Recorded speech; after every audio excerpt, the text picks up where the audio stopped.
This is the City of Waupaca's City Plan Commission meeting. So we're going to go ahead and get started. It is 5:15.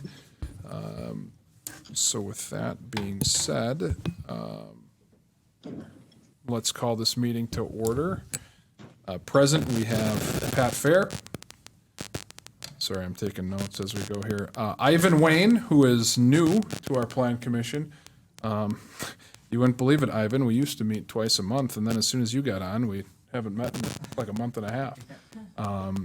Angela Lyons, or Lesage, I'm so sorry, Angela. Eric Olson, and that is it. And then myself, Aaron Jensen, as a staff member. We also have in the crowd Joe Walashevitz, who we may be seeing in the future. We'll see. And then Steve Hudziak, right?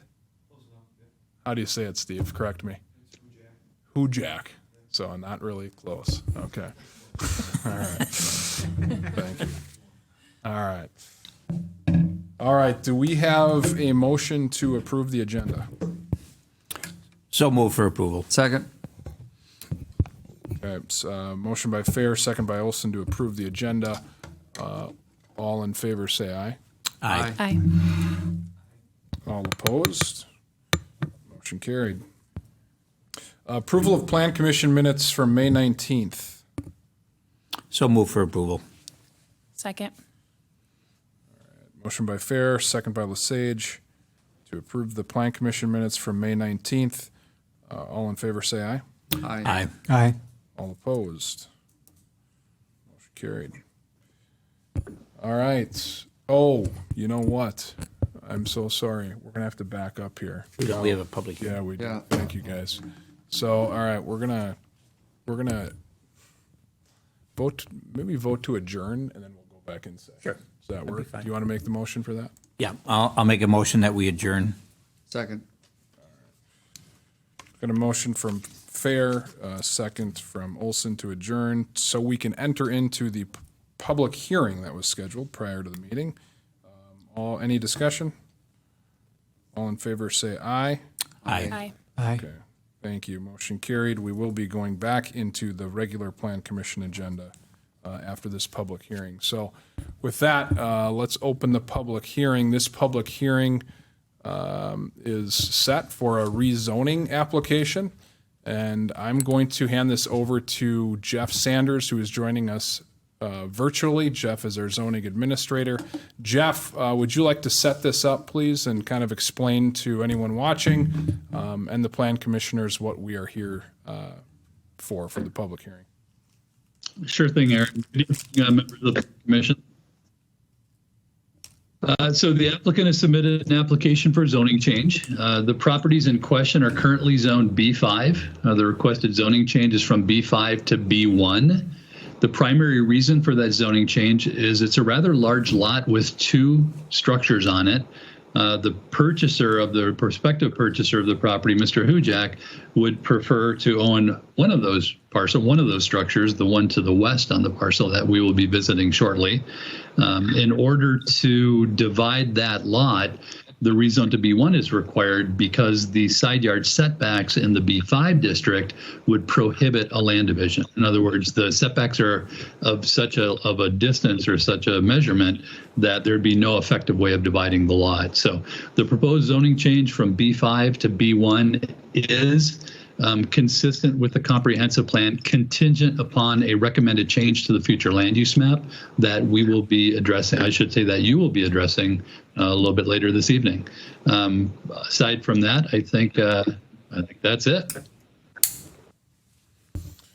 All right. Any questions from the plan commissioners? All right. If not, do we have any testimony for the rezone?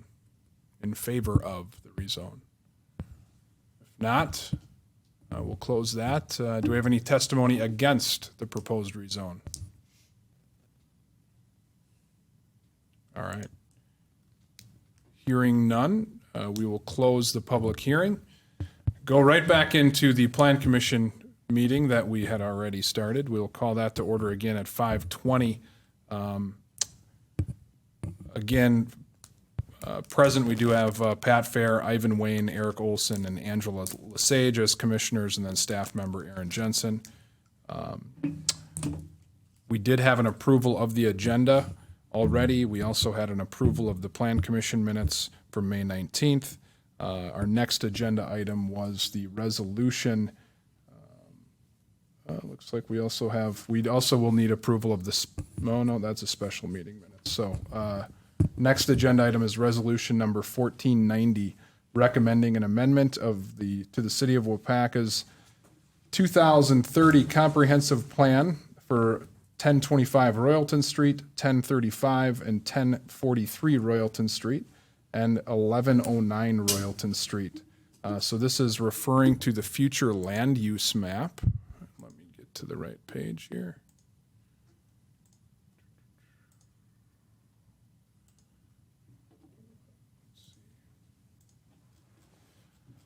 All right, so I'm going to show this visual. So if you look at the screen, this is, just so plan commissioners are aware, this is the three parcels that you would probably recognize as what was the old Service Master building. So this is Churchill Street, the three-way stop, Royalton Street going east and west, and then School Street over to the west here.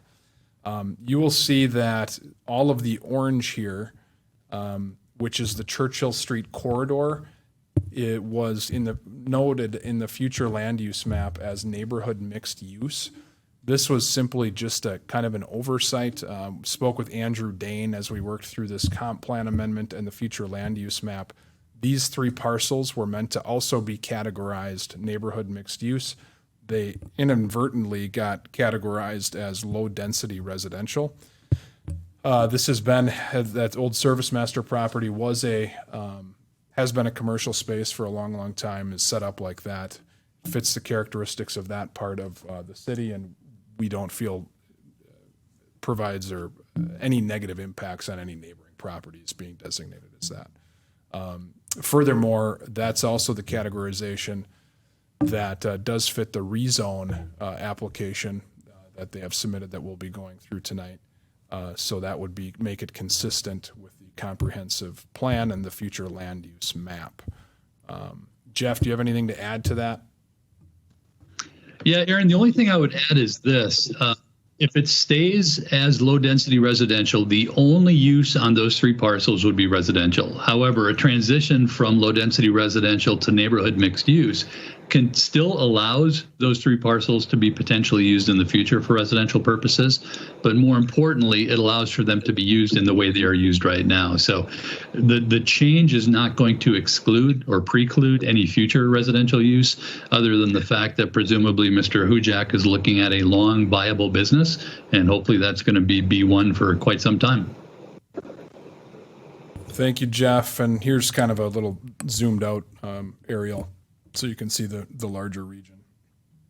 And that's the area we're looking at. So are there any questions about changing this designation from low-density residential to neighborhood mixed use on the 2030 future land use map and as a part of the 2030 comprehensive plan?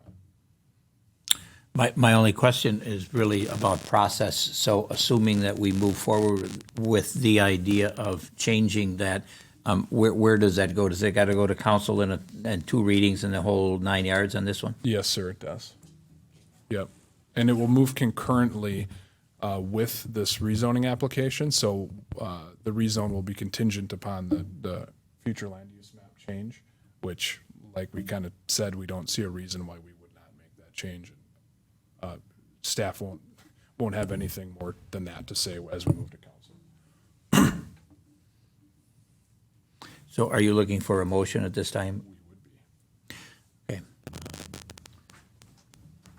I would make a motion that the parcels indicated would be changed from the present low density to mixed neighborhood, and I would move that would be changed on our comprehensive planning map as well. And I think maybe just to make it a little more simple, Pat. You have the numbers. I don't have the numbers. Go ahead and just maybe move to approve resolution number 1490. Yeah, so moved. Do we have a second? Second. Motion by Fair, second by Olson to approve resolution number 1490. All in favor? Say aye. Aye.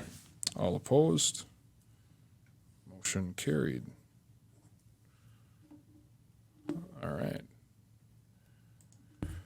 Moving on, action item 3B. Now we are to the rezoning, and I'm going to again let Jeff set this up, and then I'm going to allow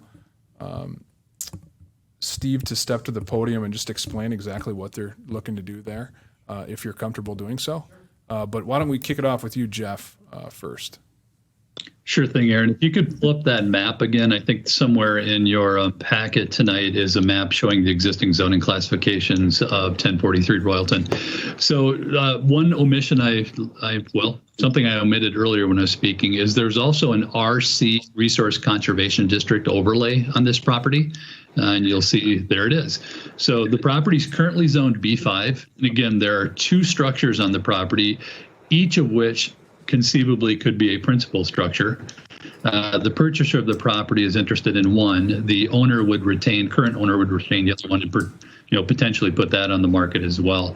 So the RC district classification will not change. That'll stay.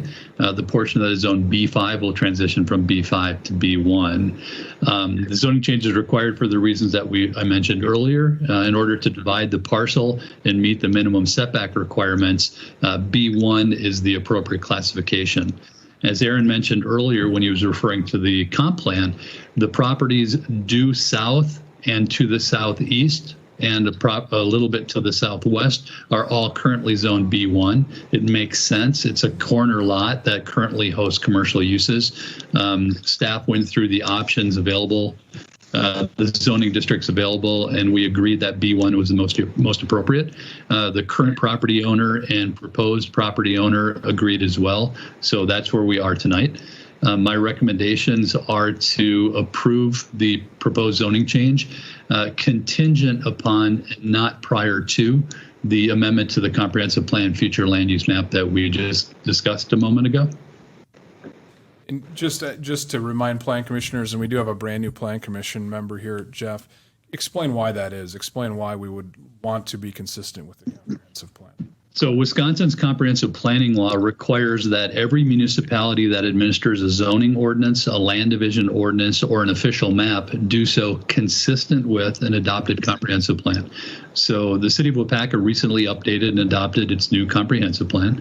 As Aaron alluded to earlier, during the process of adoption, we inadvertently omitted those three parcels from the classification that was intended, neighborhood mixed use.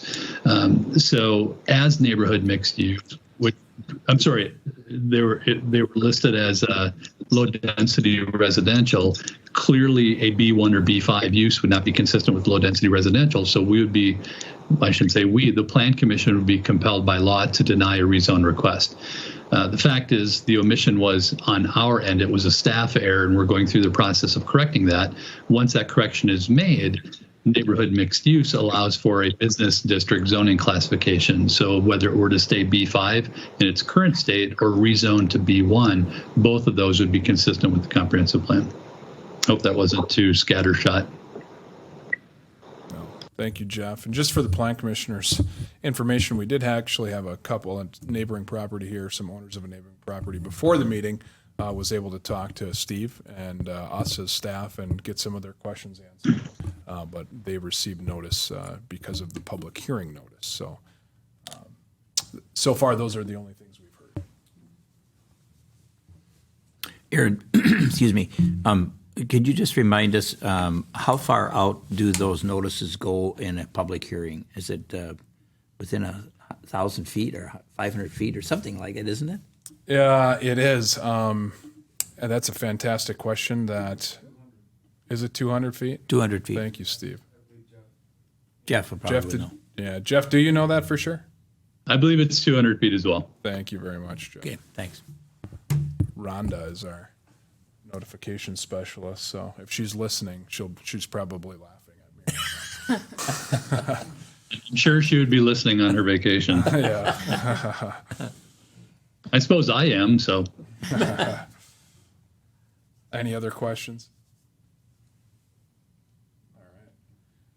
With that, we would be looking to entertain a motion of approval of the rezone from B5 to B1 for the parcel 1043 Royalton Street. So moved. Second. Motion by Olson, second by Lesage, to approve the rezone of 1043 Royalton Street from B5 to B1. Again, this is subject to further approval by Plan Commission. All in favor signify by saying aye. Aye. All opposed? I think you meant to say further by the City council. Yes, sir. Yeah, we knew what you meant. Thank you, council. Trying to do too many things here. Thank you, Pat. All right, motion carried. Next, we have ordinance 9, 2021, Chapter 17, Phase 3 changes. Jeff, this one definitely has your name written all over it, so why don't we move it to you? Again, thank you, Aaron. Apologies to the Plan Commission for this never-ending path of zoning changes that we brought before you. The ones here are mostly cleaning up some issues that we discovered that we missed earlier, but also addressing some things that the Plan Commission approved during earlier iterations, but have decided to revisit due to potentially burdensome, potential burdens on proposed development within the community. So, Aaron, the first one here, you'll notice permitting conditional uses. We're making a change. The previous version listed permitted uses where they should have been listed as conditional and vice versa. So we're just cleaning that up. In terms of the sign permit, again, this is something called a scrivener's error. The Plan Commission and Common Council approved a change to the zoning code that would not require a sign permit for a change in copy. However, staff, meaning me, neglected to correct that within the ordinance. So the scrivener's error actually protects the decision of the Plan Commission and the Council, but now we're cleaning it up to be more legally defensible. So again, upon approval, the change in copy of a sign, as long as the change in copy is substantially the same in terms of size to the existing sign, would not require a sign permit. In terms of permitted signs, excuse me, Aaron, if you could scroll down or scroll up a bit, thank you. Most of what you see here are clarifications and corrections with a couple exceptions, and that is within the B2, B7, scratch that, B1, B2 and B7 districts. We're looking at amendments to the zoning ordinance, allowing a 0-foot setback for ground signs and increasing the maximum single side face area of said signs to 150 square feet. Now, this is consistent with earlier iterations of the zoning code. The ordinances were changed over time, resulting in about 14 or 15 signs that all of you probably know quite well, becoming non-conforming. And the problem with the non-conforming sign is the property owner is limited in terms of what changes can be made to that sign. I can't speak to the rationale at the time, but it was the opinion of the council and the mayor and other parties that it was not broken and need not have been fixed. So we're trying to restore it back to that. It will immediately bring the signs in question, again, primarily on Badger and Aaron, correct me, I believe West Fulton and a couple other streets back into conforming compliant signs. That's correct, Jeff. Jeff, could you just explain, at least to me, a zero foot setback? How does Sure. that? Originally, Go ahead. oh, go ahead. I'm just thinking in terms of I'm thinking in terms of a sidewalk as an example. So what does 0 foot mean? It can go right up to the sidewalk? Good question. So the setback is from the right of way. And in most cases, probably all cases downtown, the sidewalk sidewalk exists within the right-of-way.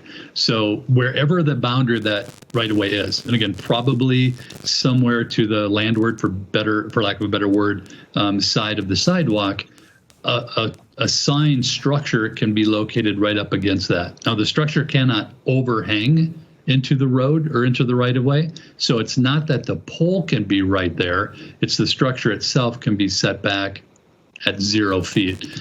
The reason, and that is the way the ordinance was written up until 2006. So the zoning ordinance that predated the 2006 amendments had no setback for ground signs within those districts. Now, we're still retaining those setbacks in the other business districts and in the industrial districts, but in the walkable part of the community, where the speeds, the traffic speeds are considerably lower than they are, again, once you're getting out on Royalton or West Fulton, places like that, there's no real safety, and I would argue no real aesthetic rationale for establishing the setback that exists at present, which is the height of the sign. So the maximum height of ground signs in the B2 and B7 districts right now are 20 feet, which means the setback must then be 20 feet from the right-of-way. Almost all of the signs that all of you know downtown that are ground signs are in violation of that requirement, which means they're now non-conforming signs, and they're non-conforming for no other reason than the ordinance was changed. No other issues were changed. So 0 foot means it can be right up to the setback, and I hope that answered your question. It did. Thank you. You're welcome. Aaron, if we could scroll down, I believe next up might be site plan review.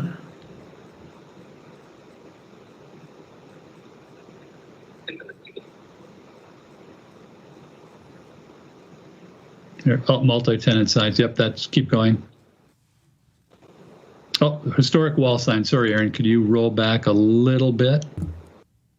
All right, so there are a number of wall signs in the city of Waupaca, wall signs that date back farther than I could probably estimate, the 20s, 30s, 40s, 50s. And the way the wall sign requirements are in the zoning ordinance right now, if there's a historic wall sign up on a building and the new business owner, the current business owner, wants to put a wall sign up, he or she would either be prohibited from doing so or would have to put up the sign over the top of these historic signs.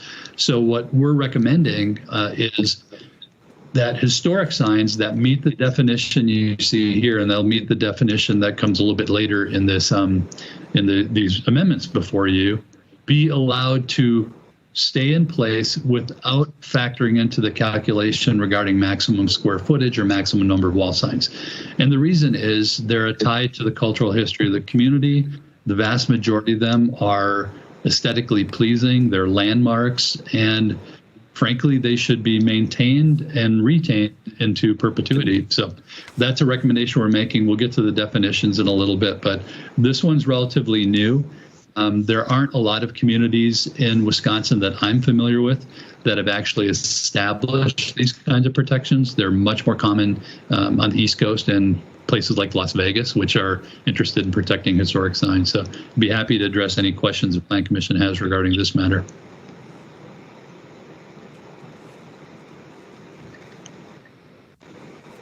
And if none, I think we can keep scrolling, Aaron. Okay, so words defined, I believe we'll get to historic in a bit. While he's looking for that, Jeff, I looked at when I read over this, it said that historic signs should be maintained but not repainted. So when you think in terms of maintained, are you thinking like could be power washed or something of that nature to maintain, or just not to touch them? Definitely the former. Great question. So there are a variety of methods for cleaning and maintaining existing painted on historic signs. What we're trying to avoid doing is repainting them to make them look better, really, because it's the historic nature of the sign that provides the character, not necessarily the sign itself. And the moment it's repainted, it's no longer a historic sign. It's a 2021 sign, right? So really, that's what the intent is, to make sure that it's maintained and to last. It could be coated. They're protective. And again, I apologize, I'm not an expert in this area, but there are protective measures that can be taken to preserve it from the elements. But more importantly, that when it's cleaned in a way that retains the character of the sign itself. Okay, thanks. You're welcome. All right, Jeff, where do you want me to land here for your next section? Well, actually, scroll down to the garages right there. So one of the other changes in the current ordinance, the maximum allowable street-facing facade for garage doors is 50% on a residential dwelling. We've had a proposed residence pop up very recently where the garage doors represented about 61% of the street-facing facade. The general consensus amongst staff and Plan Commission members was that it was an aesthetically pleasing design and that perhaps 50% is too limiting. So the recommendation was to increase that to 70%. We're proposing to do just that.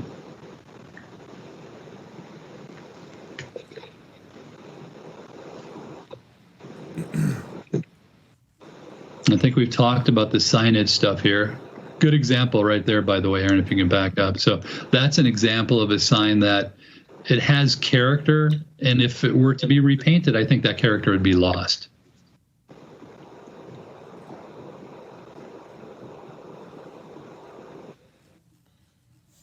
And Aaron, I believe that's it. I think everything else were housekeeping changes, not substantive changes.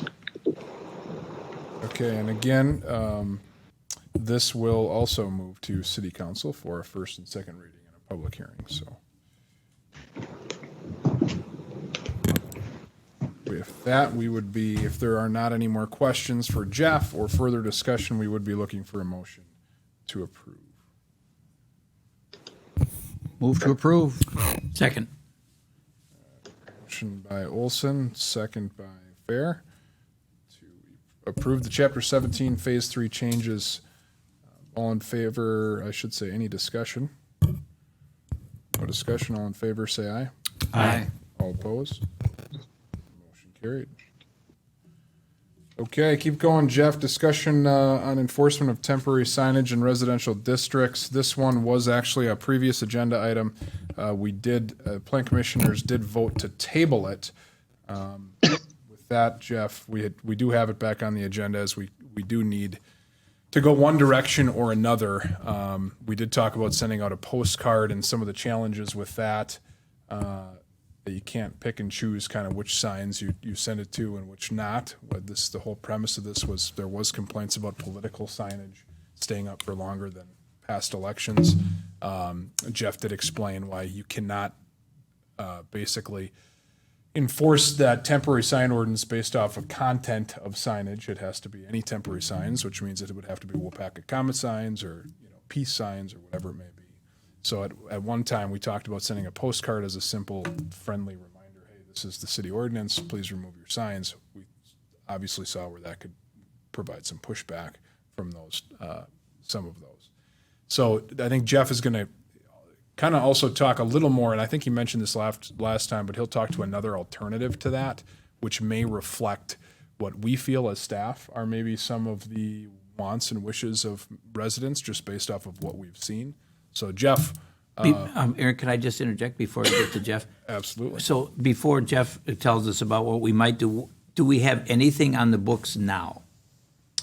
We do, yeah, for temporary signage. Correct. Yes, we do have something on the books. Okay, and what would that mean in terms of the, like you just mentioned, yard signs and political signs? Right now, it does not allow for temporary signage to extend past a certain date. I don't think actually it allows for any temporary signage like we're talking in residential areas. Jeff, is that correct? Apologies, Aaron, incorrect. So the way it's written right now, temporary signs are allowed in residential districts if they are associated with a specific event. So for instance, use a yard sale, or we could talk about, a for sale sign for a house. Those signs can go up a predetermined time prior to the event of which the sign is associated, and then they must be removed within a predetermined time after that event occurs. The purpose of that was to address things like real estate signs and for sale signs and yard sale signs and campaign signs that tend to pop up, well, I shouldn't say, that are very common within any community in a way that doesn't butt into the First Amendment issues related to Reed versus Town of Gilbert. So if you don't mind, I'm going to put that part of this discussion off for just a moment. We'll have to revisit that. So right now in the city, a temporary sign can be put up. However, a number of the signs that are most commonly put up in residential properties are not campaign signs. They may be political, but they're not campaign signs. They're not associated with an election or a campaign period for a specific issue or a specific candidate. They're also for sale signs. If you can't regulate the content of a sign, what is a for sale sign, right? You can't look at it and say, well, that's a for sale sign. Therefore, so you can say that this sign is associated with a particular event, which is the sale of a property. It can go up prior to that property going on the market, and it has to come down a certain period of time after that property coming off the market. Same thing with yard sales. So that's what's allowable currently. The problem, of course, is anybody wants to put up a Waupaca Comet sign or a Give Peace a Chance sign, or I don't like this political leader sign. Those are in violation of the zoning ordinance. They're in violation for two reasons. One is they're not specifically listed in the ordinance, which means it's in violation by omission, meaning a zoning ordinance that doesn't list a specific type of sign or use. That use is specifically prohibited. The second reason is it doesn't meet the temporary requirements of the signs that are allowed. So and I apologize for the long-winded response. It's going to be difficult to make these short-winded answers on this particular issue. So that's where we are right now. What we want to do is make it possible for people to put up signs that express their opinion, their value, their beliefs, without having them receive a letter from me or whoever's sitting in this chair in the future notifying them of a potential violation. The question, of course, is how many of those signs. So I hope that addressed the question. If it did, we can jump into the whole foundation of this discussion regarding the First Amendment and all that fun stuff. Again, I should say. Any other questions from the Plan Commission before we do just that? I think you can go ahead, Jeff. So and apologies, most of you have heard this, some of you have not, but in 2015, the United States Supreme Court, in a decision called Reed versus Town of Gilbert, maintained the content neutrality requirements of local sign regulations. What that means in English is any zoning regulation or sign regulation that requires the content of the sign to be interpreted to determine whether a sign is compliant or not is in violation of the First Amendment. So content means wording, content means images, content means colors, content means shapes. What isn't content-based is the location of the sign, the category of sign, for instance, a wall sign, a ground sign, a projecting sign, etc. The structure of the sign, how it's fastened to whatever it's fastened to, whether it is robust enough to handle storm events, etc. So if you take the content element out of sign regulations, how do you regulate things like billboards? How do you because it's an off-site sign, but the only way to know whether it's an off-site sign is to read the message on it, which says, shop at Hometown Hardware or something to that effect. So it made life rather difficult for municipalities in the United States regulating signs. So what we're trying to deal with here is to make sure we don't have a proliferation of commercial signage in residential neighborhoods. Again, if you cannot regulate the content, but you're allowing signs in residential neighborhoods, what invariably will happen over time is those signs will be put up that advertise product, advertise services, advertise other things. So what we did in the original iteration is created this thing called a temporary sign, allowing for some signage within residential districts, but it was focused primarily on the signs that we know are were regulated under past. So for sale signs, construction signs, political campaign signs, and the like. What we neglected to do, and what past ordinances neglected to do, is recognize that people put all kinds of signs up in their yard because they support the Boy Scouts or Girl Scouts, or they support United Way, or they support whatever it is that they support. You know, they support peace and love and happiness, or whatever the case may be. So the recommendation that we are making, and I'm sorry, before I go into that, that resulted in the discovery by staff that there are many, many properties in the city of Waupaca that have signage up right now that is in violation of the zoning ordinance. So we came up with this concept of a postcard that would go out to every tax parcel in the community saying, listen, these types of signs are allowable in residential districts. Other categories of signs, including these common signs, are not. They're prohibited. And our hope was to do that so that the first notification to the community would not be a notice of violation coming from either the zoning administrator or the building inspector. The problem, of course, is that postcard itself would have been received probably not so favorably from a significant portion of the community. You know, who are you to tell me that I can't put a Waupaca comment sign out? So as an alternative, one of the things staff has considered is amending the zoning ordinance to allow some number, and we're recommending one right now, but that'll be to the Plan Commission, some number of ground signs in residential districts that are limited in terms of their size. We'll set a maximum height of something, let's say 4 feet. We'll set a maximum square footage of, say, 8 square feet. And every residential property in the city of Waupaca could put up a sign that meets those requirements, as long as they're not in the right of way, as long as they're not violating any other aspects of the zoning code. And the message on that sign, again, protected by the First Amendment, can be whatever those property owners desire. Now, the downside, of course, is some of those messages are going to be messages that the community is not comfortable with. That's happening in the city of Appleton right now in my neighborhood with an electronic sign. Unfortunately, that's part of the content neutrality and the protections that come under the First Amendment. So the question that we have for the Plan Commission is, first of all, how amenable are you to allowing one of these signs, or more if you feel so compelled, as a sign permitted by right? No sign permit would be required. No approval to install it would be required.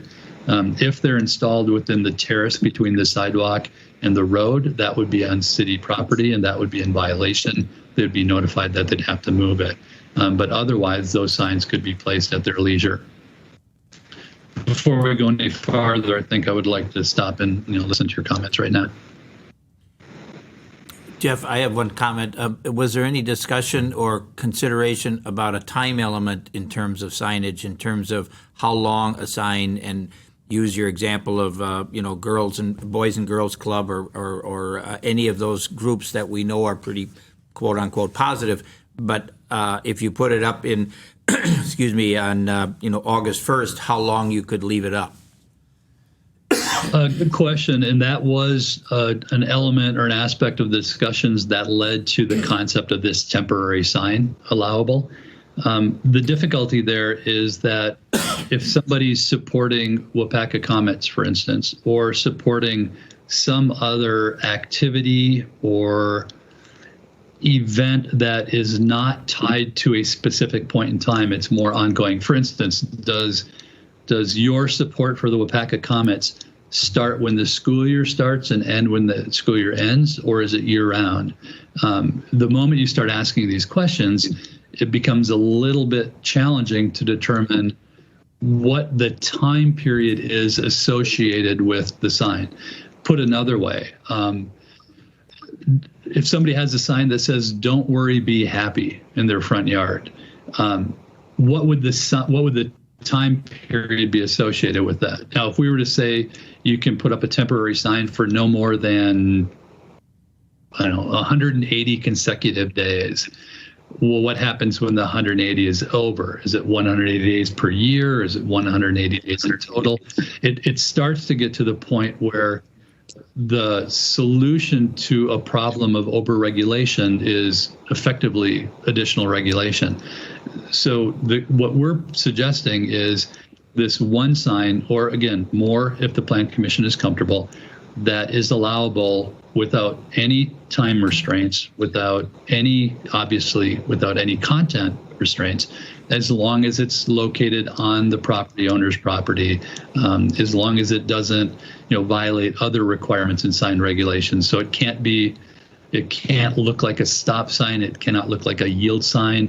It cannot look like a construction or a warning sign, because those are established content-based allowable sign restrictions. So we have not put thought into a time restraint.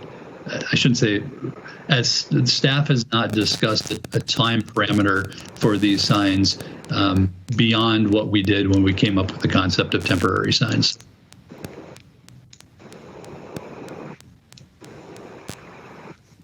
Any other questions from Plan Commissioners? But it sort of begs the question, I hate to interject here, but it sort of begs the question then, though, about temporary yard signs, because if you use the word temporary, it sort of implies that there's a time frame.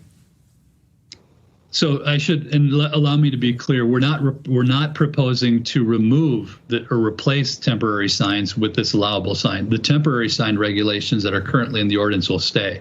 So someone who puts their house up for sale, that sign that appears in their front yard would have to meet the requirements of a temporary sign. Does not require a sign permit, can go up no sooner than, and I'm not going to, I don't actually recall what I wrote, so I believe it was 15 days prior to and 5 days afterwards, or something to that effect. I think Angela might be able to address that more clearly, because she had some comments regarding real estate signage. But the way the temporary sign is written right now, that would stay, and that would apply to campaign signs, that would apply to for sale signs and yard sale signs, bake sale signs, any events that are associated with churches or any other organizations. In other words, we're having a booyah breakfast or something. All that kind of stuff would still fall under temporary signage. This sign that we're proposing, that we haven't yet come up with a good name for, would be allowable without any limitations beyond can't be in a right-of-way, can't replicate, mimic an existing traffic sign, that sort of thing.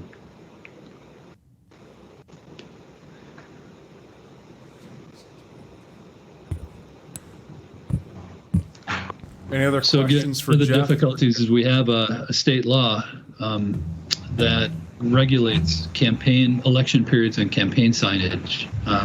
Unfortunately, that law itself is in violation of the 2015 Supreme Court decision, and that comes from the attorneys I spoke with at those organizations, at the Elections Commission and at the Wisconsin League of Municipalities. So they're going to be dealing with that whenever they get around to it. However, the temporary sign requirements do cover campaign signage. So if there's a sign that says vote for whomever, and that sign is still up after the election has concluded, that sign is in violation. On the other hand, if it's a political sign that is not specifically associated with the campaign, my president, not my president, those kinds of signs, those would be potentially allowable with the Plan Commission's approval and Common Council's approval, as we've discussed.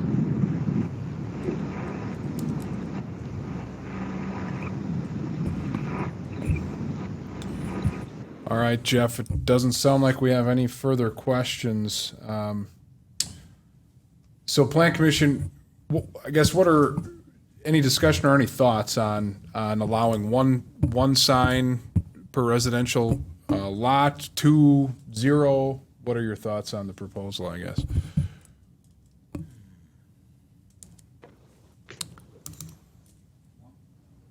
One, Eric says. I think that one of the challenges, I'll just step in for a second, is, this is something that really probably in a normal situation we would have been compelled to by our own ordinances or own local laws to have sent those letters out already. But because it was a kind of a tabled conversation at Plan Commission, we've been holding off and haven't been engaging the public in those.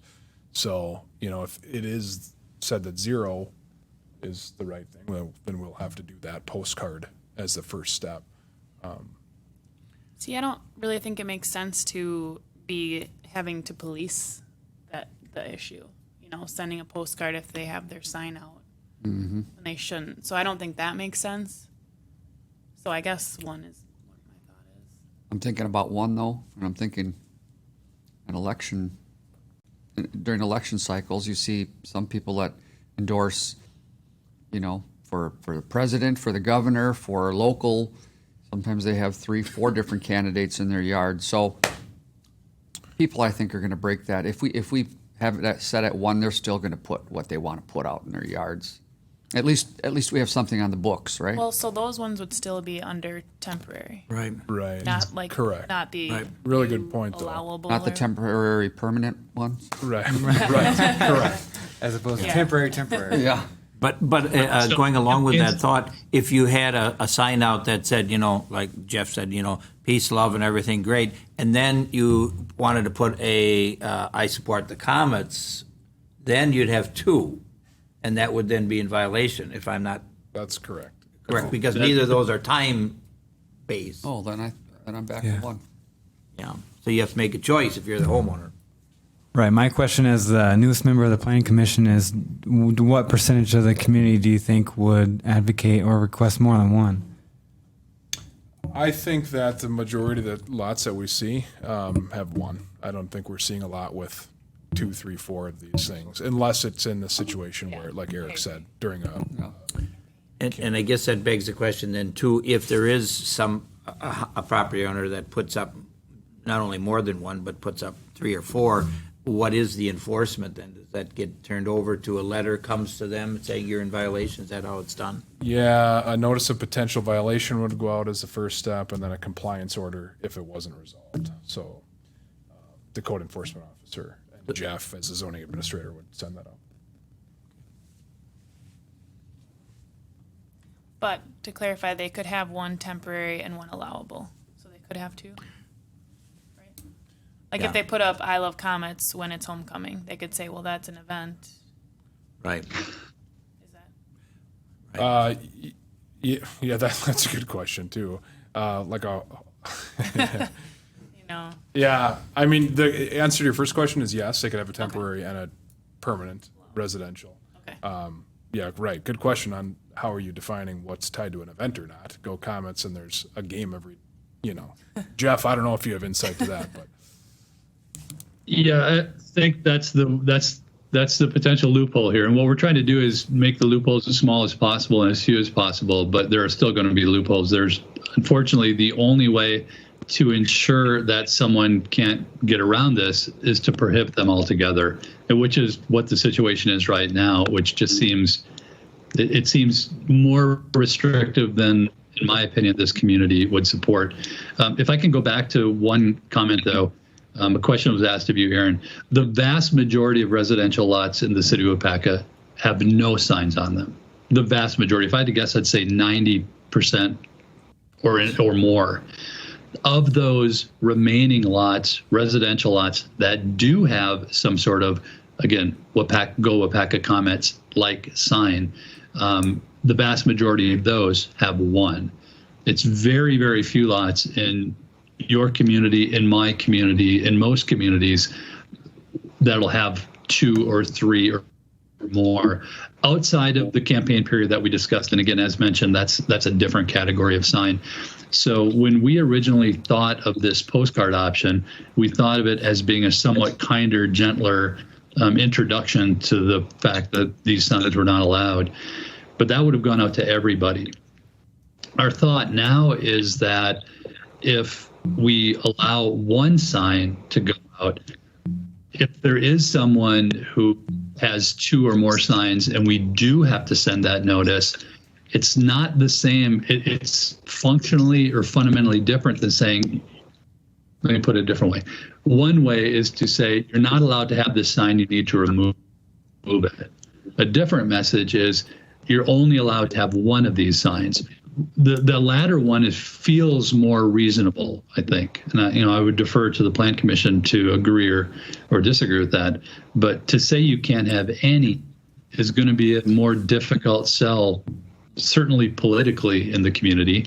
But to say you're limited to 1 or 2 or whatever the number is that you as a Plan Commission decide feels more palatable, right? You're allowed to have these signs. However, you can't have more than 1. And these are the reasons why. How did you come up with, Jeff? How did you in the formation of this come up with the idea of having 8 square feet? I think you mentioned. Was that just because you just think that would be a pretty good catch-all for everything that's out there in most cases? Yeah, good question. So a 2x3 or a 2x4 sign are somewhat common. 2x3 probably more so than anything else. So when you think of the what would a good example be? Like the old, back in the good old days when a for sale sign was kind of a metal frame with a for sale, and it had become these elaborate, beautiful looking, attractive for sale signs. Those signs were mostly 2 foot by 3 foot. A 2x4 or 8 square feet.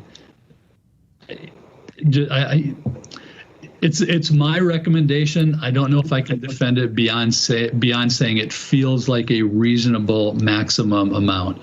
Anything beyond that, I think, gets to a point where it conflicts with the nature of a residential parcel. But it's the Plan Commission's discretion as to how large or how small those signs will be. Angela, what do you think? Would any of the signs that you presently use be any larger than what he's talking about? I'm trying to measure it up. I mean, I don't think so. I don't think so. I mean, the typical, congratulations 2021 grad sign, that's smaller than 4 square feet. That's typically 18 inches by 24 inches. And that's something that would be probably very similar to Go Waupaca Comets or, again, some of the other signs that we discussed. The ones that get bigger tend to be political oriented signs. Somebody has a message they want to convey and they want that message to be as bold and bright as possible.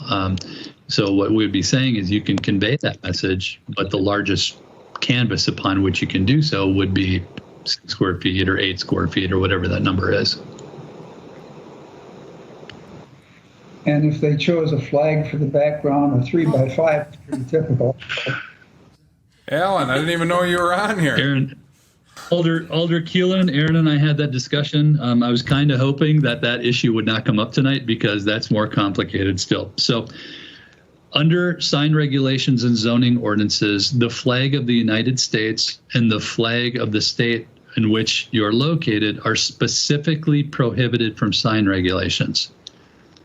Everything else is not, which means anything that doesn't meet the definition of the signs that we've described, including welcome summer, bring on the snow, whatever, all the signs that we see hanging off the front of houses, all those signs are, to be clear, in absolute violation of the zoning ordinance. That's the next step that we have to figure out how to address those. Somebody who drapes a banner over their balcony is in violation of the zoning ordinance. And again, it became this way subsequent to the decision of the Supreme Court in 2015.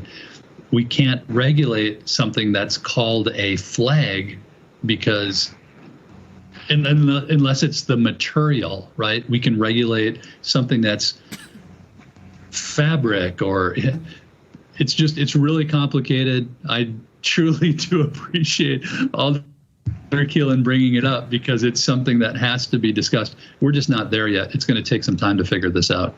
And I don't want to complicate it, but I've seen flags on beer bottles. I've seen flags on the seat bottoms of Levi's. What is a flag? If it doesn't have the stars on it, is it still a flag? Right. So that part's easy from a sign ordinance standpoint. So from sign regulations and zoning regulations, if it's something that is worn, if it's part and parcel of clothing, or if it's part of a commonly used item, those are not regulated. However, if it is attached to a structure, including things like trailers or campers or houses, then it does become a sign. Now, if it's the United States flag, or if it's the state of Wisconsin flag, again, it's specifically excluded under federal law from any regulations. But those aren't the only flags that we see flying. Hey, Alan, quick question. I didn't see it jump on because I only have one screen up. Can you tell me approximately what time you joined us so I can It was approximately 7 minutes until 6, and I apologize for being late. Okay, no problem. Thank you very much.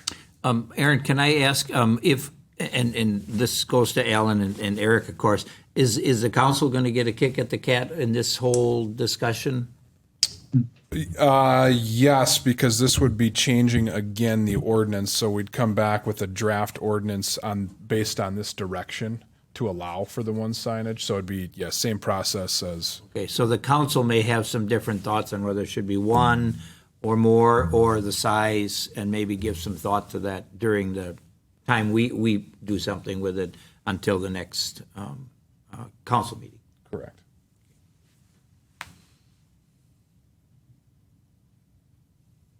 All right.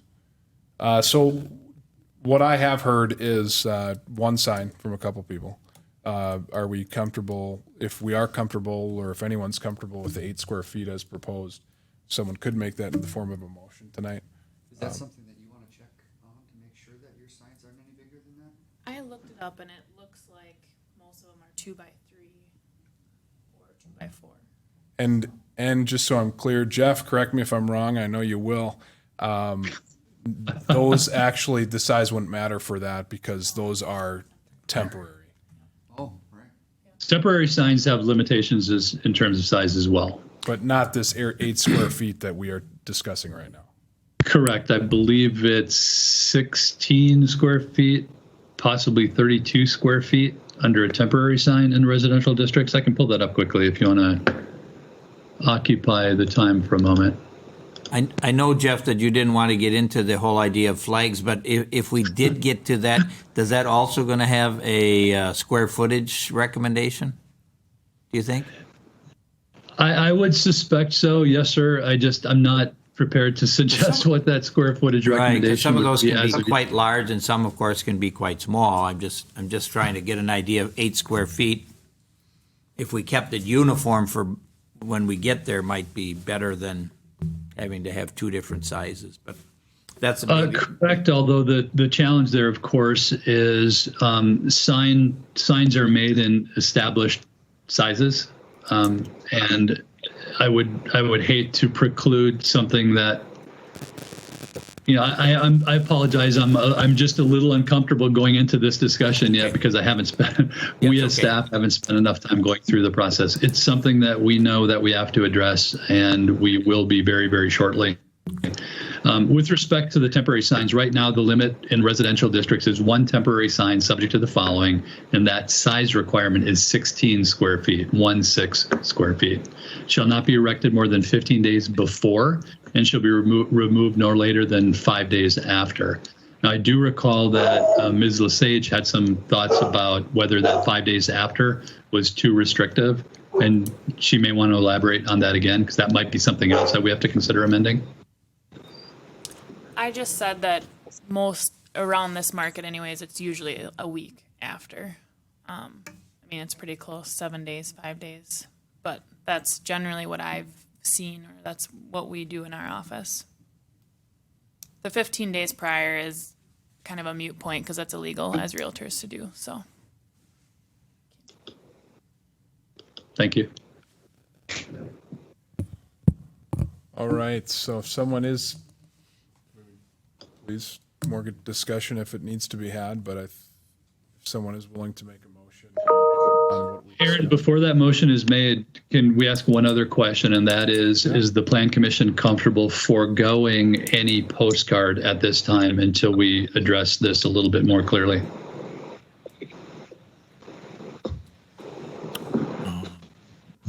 Because that's the item that's been tabled.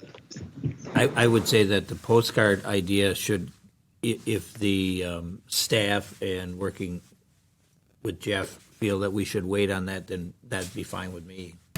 And you can bring that back to us later if you think that it's still viable. Yes, sir, that's correct. That would be our recommendation too, so. Okay. Jeff, anything else before we ask for a motion? Not that I can think of, Aaron. Thanks. Yeah. So this is a recommendation to council. That is, well, this is what we'll do, is this is a recommendation or direction to staff. Staff would draft an ordinance that would reflect this. It would go through the processes that would eventually get to council from there. And then it could be discussed in the first or second reading, and it could be changed if we wanted to change it to 2 or 10 square feet or 6 square feet or anything like that. And we're calling this a residential sign? Yeah, correct. Is that right, Jeff? Yeah, right. Yeah. Residential. We'll come up with a good appropriate term for it. Right now, though, it would apply to these signs only in the residential districts, and that would be R1, R2, potentially R3 as well. So that'd be single family, 2-family, and multifamily residential districts. So I'm not sure how to word this, but I would make the motion on what we just discussed, however you want to word it. So directing staff to draft an ordinance that would allow for R1, R2, and R3 potential properties to have one sign at the maximum. Allowing a ground sign of a certain size without the requirement for a sign permit. And potentially not just limited to a ground sign. Yeah, I make that motion. And a second. All right. Motion by Olson, second by Keeland. Any discussion? My only question on when you draft something and put it together, will that come back to this body prior to going to council? It will, yes. So we'll get another chance to look at it prior to that. That's correct. Okay. Sorry, Eric, that was you, and Alan second, right? Yes. Thank you. Any further discussion? If not, all in favor signify by saying aye. Aye. Aye. All opposed? Motion carried. Okay, and thank you guys for that good discussion. Jeff, thank you for all the good explanation as always. Another little educational session here for all of us. Dual zoning discussion. This is not an action item, just up for discussion, and then we'll get to our reports after that. But Jeff, take us away on the dual zoning issues and explanations, and then we'll be happy to answer any questions you guys have. Sure. Thanks, Aaron. So again, just some kind of foundational discussion first. Zoning ordinances, most zoning ordinances, including the City of Waupaca zoning ordinance, is built upon the establishment of something called base zoning districts, meaning, and they're parcel-based zoning regulations. What that means is every legal parcel in the City of Waupaca lies within a specific zoning district, and that zoning district establishes the uses and the structures and the setbacks and such that are permissible and allowable within that district. So a base zoning district is a zoning district that all of us have some knowledge of. R1, B3, I2, that sort of thing. There is a second category of zoning districts that I think the city is becoming more familiar with, that is most commonly referred to as overlay districts.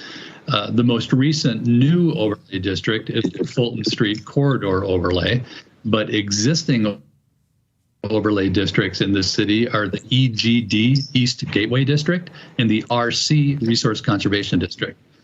An overlay district is a district that overlays a zoning district. And an overlay either adds additional restrictions above and beyond whatever the base zone has, or in some cases provides more flexibility than the underlying base zone provides. So for example, the RC Resource Conservation District is associated with wetlands and steep slopes and forest systems and other components of the landscape that are to be protected at a level greater than whatever the underlying base zoning district would be. So we have parcels all over the city that are zoned residential and business and industrial and have an overlaying resource conservation district because there's something significant there, a wetland, a floodplain, or something along those lines. So the dual zoning issue that we're talking about does not refer to overlay districts. So it does not refer to Gateway, Resource Conservation, Fulton Street. These are districts that actually have these are parcels that actually have two base zoning districts on them. Now, that happened for lots of reasons, but it happened in the past. It's not something that happens anymore. And it's problematic for a whole bunch of reasons, even beyond the ones that I listed in my report here. But mainly, when you have a zoning ordinance that is based on parcels, if you have multiple districts in a given legal parcel, how can the city, the property owner, or adjoining owners know for certain where one district stops and the other district starts? That's problematic because all of our zoning districts have setback requirements.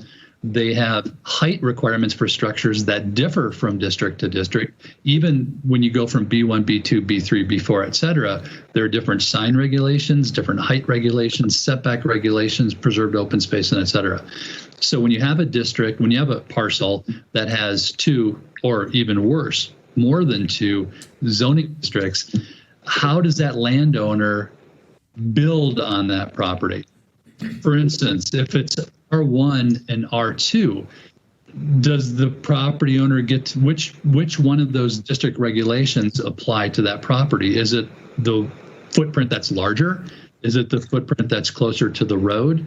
It becomes very, very difficult, to the point that most communities, as a policy, if not written into their code, will compel a requirement for any property owner that requires a permit or otherwise an approval to rezone one of those parcels into the other. So if you have a parcel that is R1 and R2, the city will make a recommendation to rezone both parcels to R2 and compel the property owner to do that. Now, many communities, when they compel a property owner to do so, the burden is on the property owner to submit an application for a zoning change, and also on the property owner to hire a surveyor to come out to determine the meets and bounds and the layout of that property.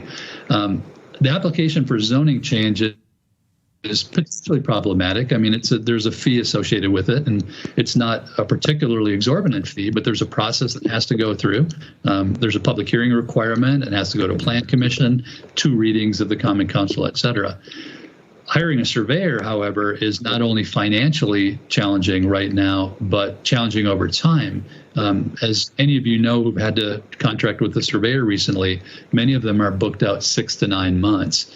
So one of the things that we have to discuss beyond how we can remedy this issue is when we do compel a landowner to address this particular dual zoning issue, what role should the city play in that process?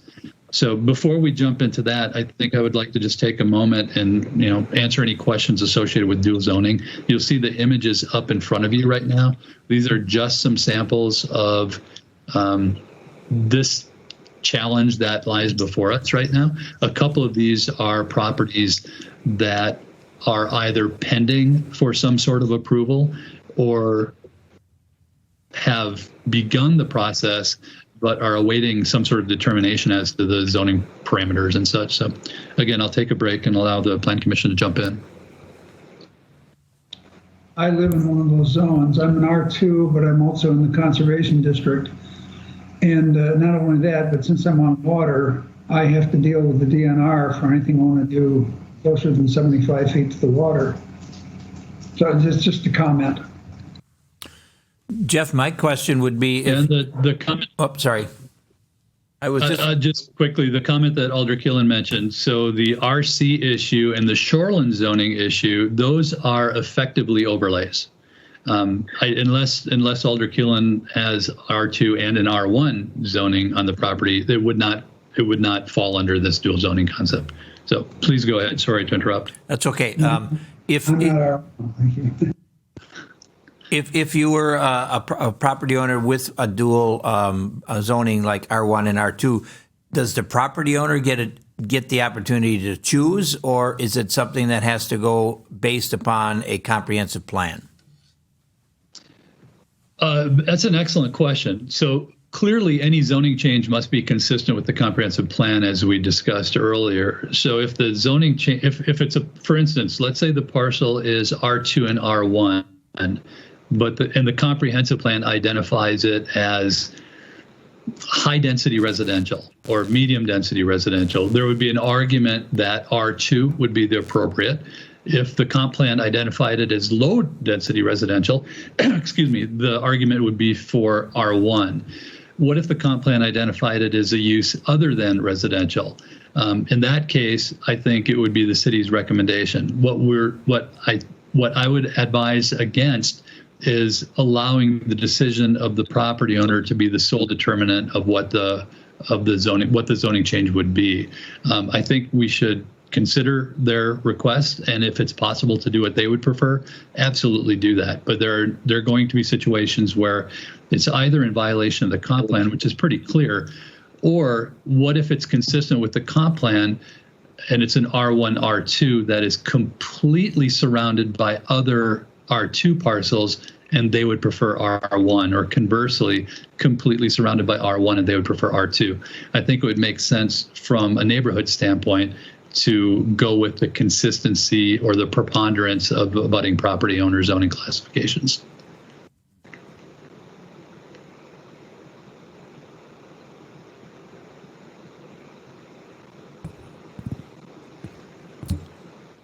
Any other questions? That was a really good question. Aaron, could you scroll down to the image on the top of page 2? Right here. This is where it really becomes challenging. And I'm sorry, somebody had a comment. I'll wait and get into this in a moment. No, that was just me. I don't think anyone else spoke up, so I think you can go ahead. All right, so you'll see this. This is between Center Street, and I apologize, as a non-Waupaca resident, I believe that's Fulton Street to the south. Is that correct? Yes, it is. So you'll notice the main property here is it's off to the left. It's that big, large chunk of R1 in the middle that, as you move eastward, turns into a B2 parcel. It looks like somebody took a bunch of random Tetris pieces and threw them together here. But if you notice, it also has this very thin sliver of R1 that goes up to Center Street. So aside from having a very unorthodox parcel, we have a parcel that if you come at it from Center Street, you're coming into a parcel that's zoned R1 before you get to B2, and then if you turn right, go back to R1. Conversely, if you're coming from Fulton Street, you're entering a B2 parcel with R1 zoning classifications in 2 other sections. Now, the way zoning ordinances are written, landowners have a right, and I stress that word, a right to use the property consistent with the allowable uses, whether they be permitted or conditional within the applicable zoning district.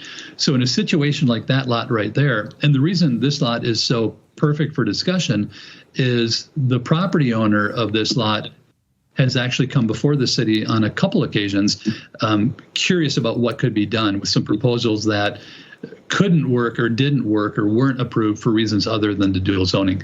But having that kind of parcel out there, even having the R1s with the B2 bottoms up on top that you'll see, if a property owner comes before us and says, you know, we have a proposal for a business that's consistent with B2, but that business is surrounded by R1, it's just there's so many known problems with it, but the thing that's scary is the unknown problems that arise associated with it. So what we're proposing to the Plan Commission and eventually to the Common Council is a strategy to address these over time, not to take action right now and compel every property owner in the city that has one of these dual zones to fix it now. But as the issue arises, as a building permit is requested, or as a zoning change is requested, or as a new use is proposed, we place the approval of those new uses or zoning changes contingent upon addressing the dual zoning issue. And one of the recommendations I would make is, first of all, that we would waive the application for zoning change fee.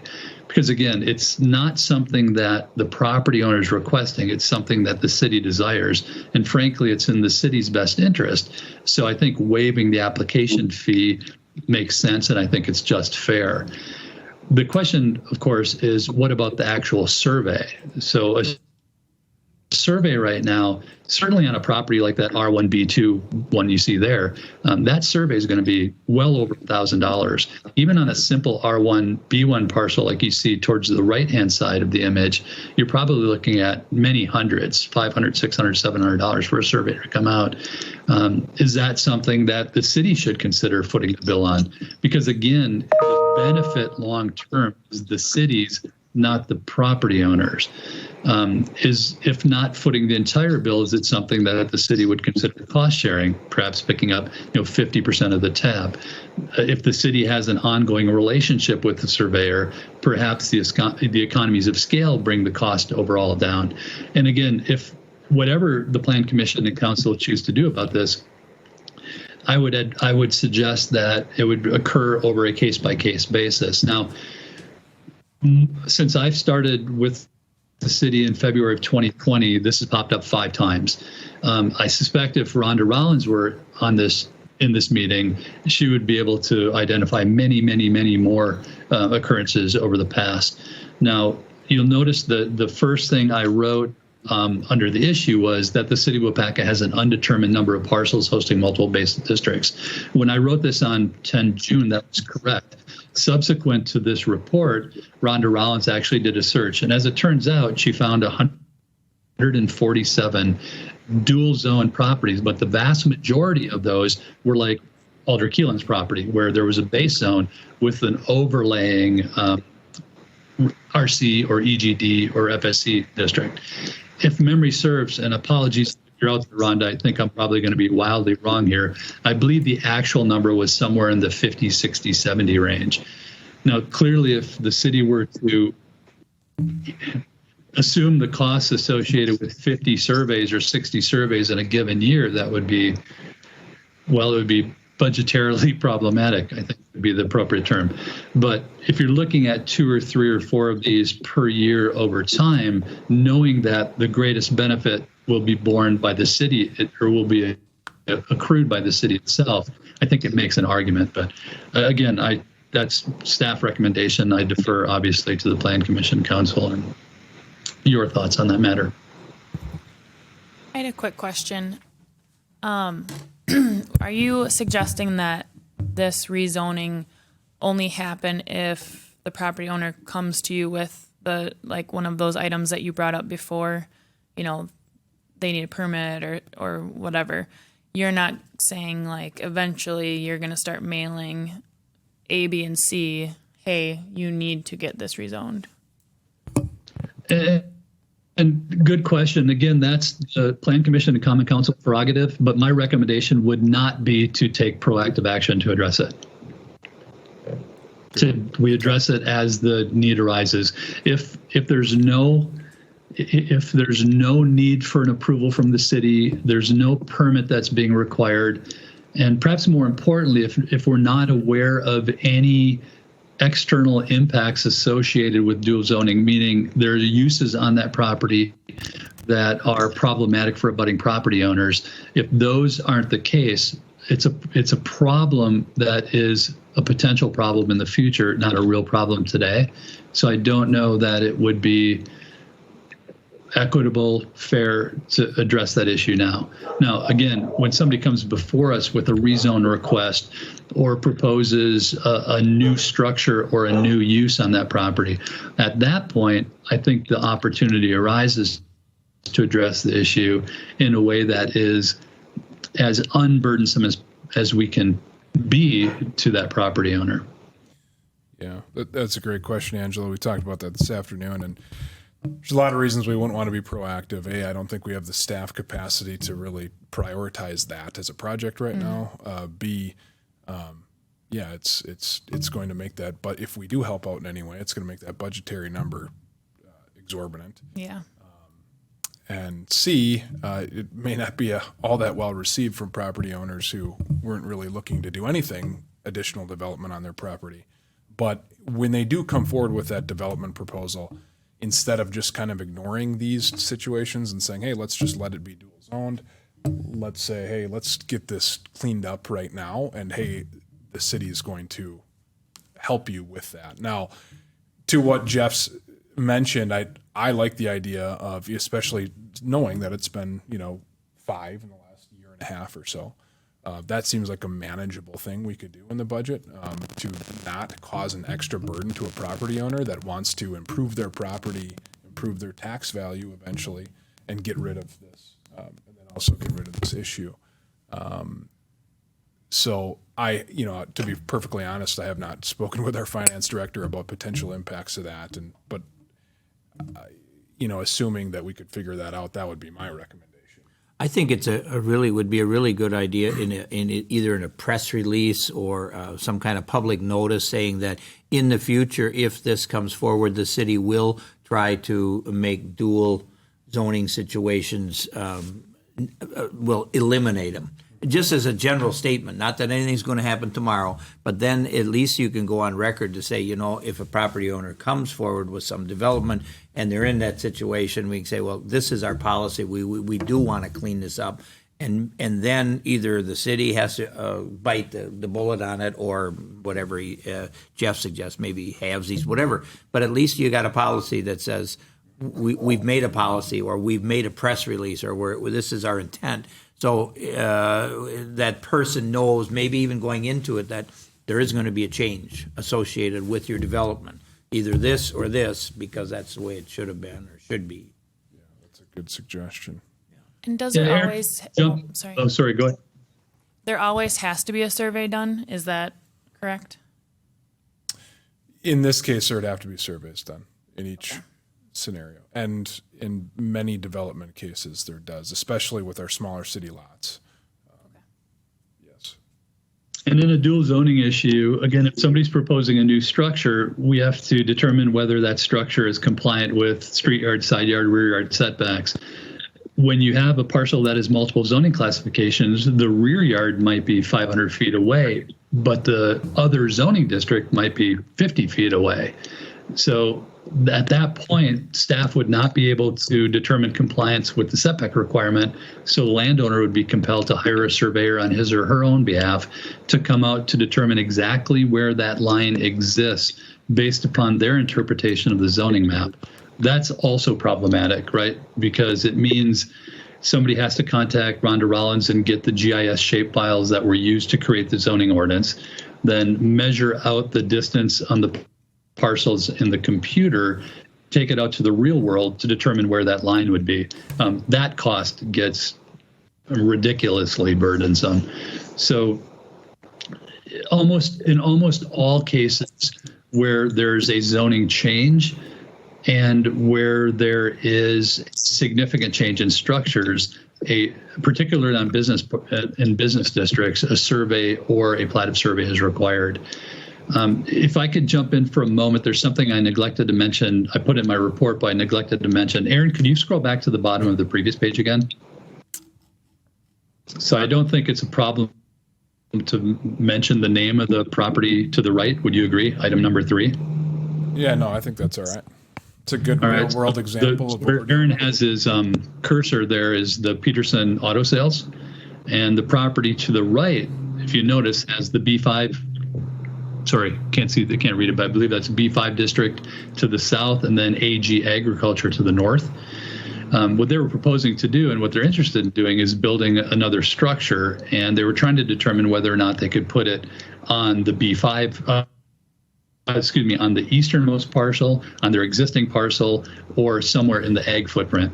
And the setbacks are so different between those districts, and more importantly, the uses that are allowable are so different that, and the interests of the landowner so complex that changing the AG to B5 may not be the best choice. One other option would be to allow a landowner to hire a surveyor to divide off the property. So if this, and I'm not using this as a particular example, but just for visual purposes, if the AG portion of this property were dividable and created as a standalone lot, then we would be back to a situation where instead of having one parcel with 2 base zones, we'd have 2 parcels, each with their own base zone. So that's one, that's one other option as well. Now, Aaron, if you wouldn't mind scrolling down to the previous page again, right there. So if you notice some of these parcels, any parcel that has dual or double frontage, it would be relatively easy to divide those to create a situation where, the northern half is R1 and the southern half is B2. So again, there are a number of options available to the landowner. It would be up to each landowner to decide which one of those options to pursue.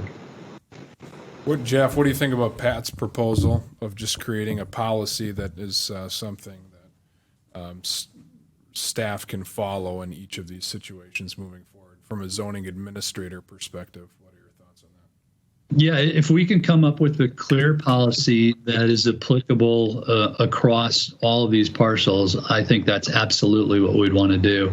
And I think the first step would be for you and I and Rhonda to sit down and identify, again, all of the specific parcels that have dual zoning, so that when we start putting together this draft policy, we'll be able to say with certainty that it applies to all of them, or it applies to these ones but not those, that sort of thing.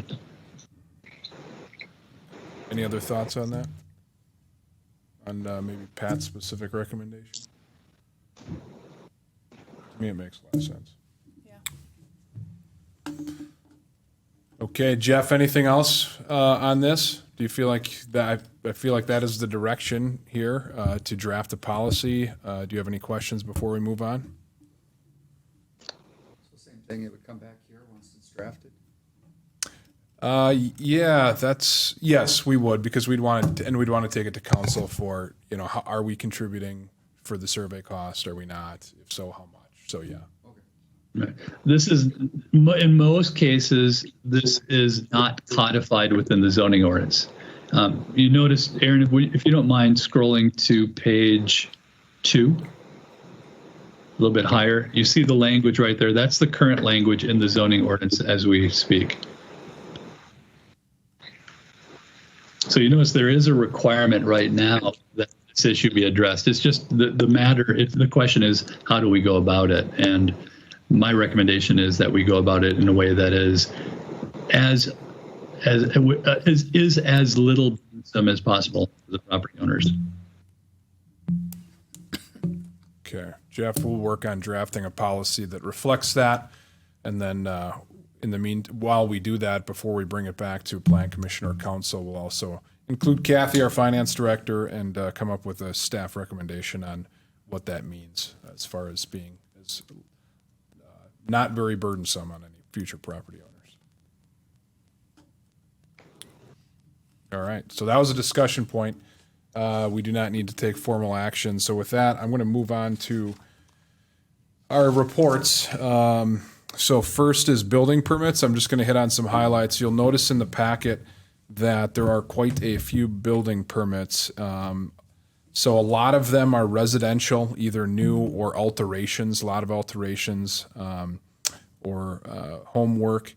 A couple of the other highlights you'll see in some of the bigger items, Shopko, or I should say Shopko Optical is moving into the old family video. So you'll see some larger permits for that. So that's good, taking care of a vacancy on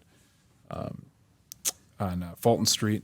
Also, Ruby's Pantry, that they are starting work and continuing to do work in that building. Those are some larger permit items. Everyday Hometown, so the old Shopko Hometown, that is also going through some interior alterations. And then, and they did open, which I'll get to later, last Friday. So that's exciting. Go check it out if you haven't already. And then a ton of Main Street downtown projects, and they're tied to two separate things. One is the lead service line replacements as a part of the lead service line replacement program that we got grants for, or Justin got grants for through the DNR. And then also the business incentive program, which has seen a lot of work happen. Any questions on building permits? Well, I was going to say, is that some kind of record? 155 permits for 1 month? It's a lot of permits. I'd have to check the record books, but it's That's a lot. impressive. And $102,000 worth of fees? That's substantial. So yeah, that's a great example of the revenue that we've been seeing. I think right now, the past couple of years, we have budgeted about $75,000 of revenue because in the not so long past, that was a pretty standard number. In the last few years, we've had over $300,000 a year. Here, you got $100,000 in a month. Now it's summer, so you're going to be collecting some of those, but good catch. Things are going well and are busy, and our building inspectors are busy, and so is our zoning administrator. So, moving on to code enforcement. So there's your standard grass cutting code enforcement issues. There are a couple accessory structures that were not permitted. I know that we sent out either notices of potential violation or compliance orders. Those could be sheds or things like that in a residential area. And I kind of explained how that works. Just to reiterate, staff does send out the notice of potential violation first. The purpose of that really is to engage in, hey, this is it's been brought to our attention through a complaint or otherwise that there is a possible violation. Please contact us to resolve it, whether that means let's go through the correct permitting process or, maybe it cannot be there, but let's figure it out. And then after that, if we don't get a response, a compliance order is then written and a citation can be given after that. Holbeck Street, I want to mention on that, this is a unique one. Actually, probably one of the first times we've been this far down the road. There was a house fire on Holbeck Street. And Can you remind us where Holbeck is? it is up to the north of the railroad off of Evans Street by Plant 1. Okay. Okay. Crestview Yeah. is up in that region. Yeah, I got it. So there was a house fire, and it's been sitting for a while. It hasn't been cleaned up through that property owner's insurance. It's been probably over 3, 4, maybe well over a month. And we're just working with that property owner to make sure that gets cleaned up as soon as possible, and their insurance company and such. So, also the fire department has been of help there. And then moving on to the economic development report, really probably the big thing we're working on as far as future right now, putting some of the finishing touches on the River North subdivision proposal or neighborhood plan, which is again in that business and technology park. We just got kind of a draft final version from Vanderwall and Associates, who we're working with. Was able to meet with one of our large employers, the Waupaca Foundry, today to get their feedback on the type of housing that might meet an employer's needs who's trying to attract workforce. Also, I've met with realtors to get their feedback. So I think we've gotten a lot of good input.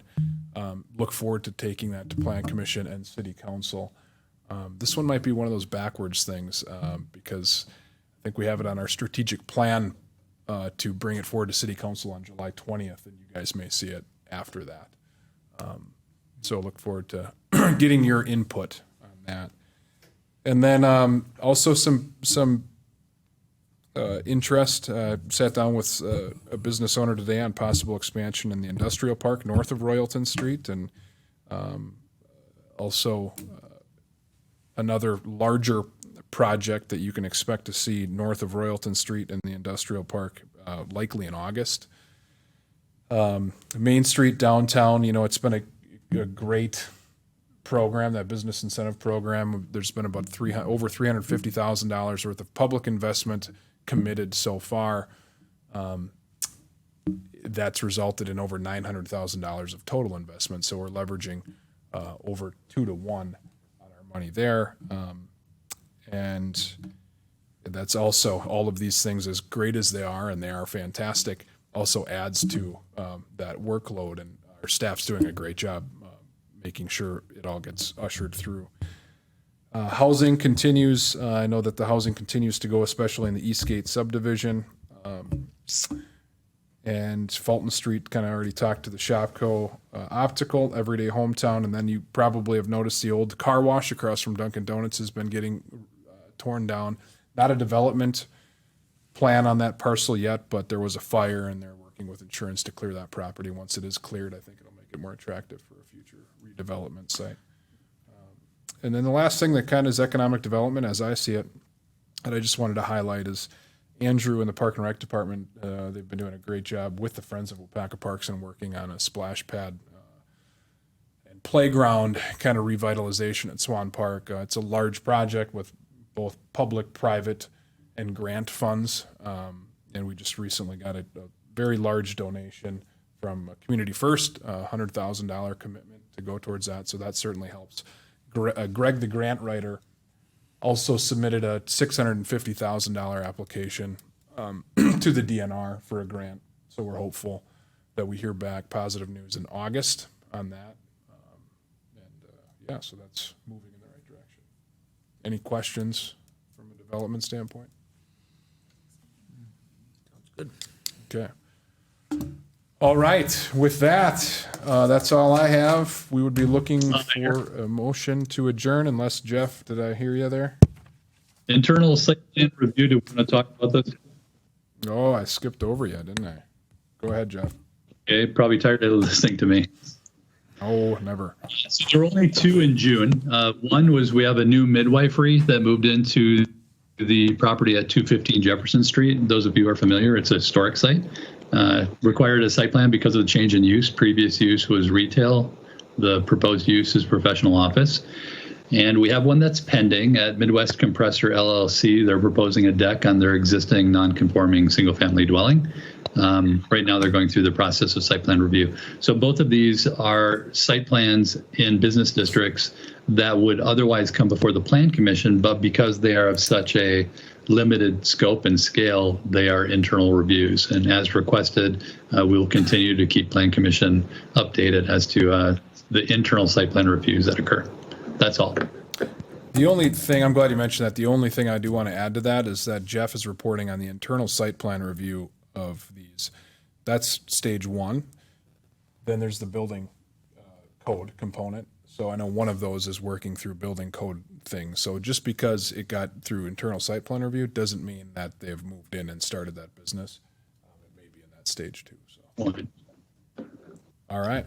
Now I think we're ready for a motion to adjourn. Move to adjourn. Second. All right. Thank you, Alan. We have a motion by Alan Keelan, second by Eric Olson to adjourn. All in favor, say aye. Aye. Aye. All opposed? All right. Motion carried. We're adjourned at 6:54 p.m. Thank you all. Everyone. Thank you. Good night. Thank you.